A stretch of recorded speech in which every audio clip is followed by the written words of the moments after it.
আপনার ভাইয়া হচ্ছে অনেকদিন ধরে বলতেছে যে ছোলা খাবে, আর ছোলাটাও যেমন তেমন ছোলাগুলো হবে না, মাখা মাখা ছোলা হতে হবে, ছোটো ছোটো আলু থাকতে হবে, সাথে থাকতে হবে চুই। তো এটা করতে হলে প্রেশার কুকারে, আর ছোলা একদমই নরম হওয়া লাগবে। প্রেশার কুকারে আমি 30 থেকে 40টার মতো সিটি দিছি।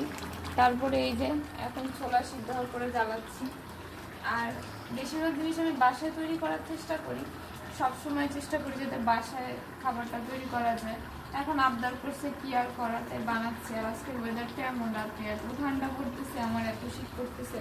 আপনাদের কার কার এখানে কি ওয়েদার আমাকে একটু জানান তো। এই বসন্তের সময় যে কি ঠান্ডা পড়তেছে, আবার দিনের বেলা খুব গরম, এই জন্য দাঁড়ায় দাঁড়ায় নাড়তেছি, কারণ বারবার নাড়লে ধরে যায়।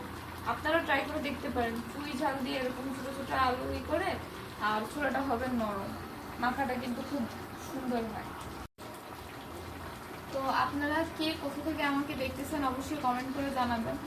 শুধু কি যশোরেই এমন আবহাওয়া হচ্ছে যে দিনের বেলা অতিরিক্ত গরম, আবার রাতের বেলায় অতিরিক্ত ঠান্ডা, মানে রাত যত আসতেছে এত ঠান্ডা বাতাস আসতেছে, আর আমার এবার শীত বেশি। যাই হোক, আর কোন কোন জেলায় কিভাবে ছোলা রান্না খায় ওটাও আমাকে জানাবেন। মাঝখানে একজন ভাই আমাকে কমেন্ট করে বলছিল যে তাদের ওখানে নাকি শাক রান্না করতে, মানে শাক ভাজি করতে হলুদ ইউজ করা হয় না চিটাগাঙের, যদি আমি সেটা জানতাম না। আসলে এরকম জানার ইচ্ছা আছে, এক এক জেলার মানুষ এক একভাবে খায়। অবশ্যই কমেন্ট করতে ভুলবেন না। এটা প্রায় হয়ে আসছে, এখনও আমি ঝোলটা মাখা মাখা হবে তো আরও টানাবো।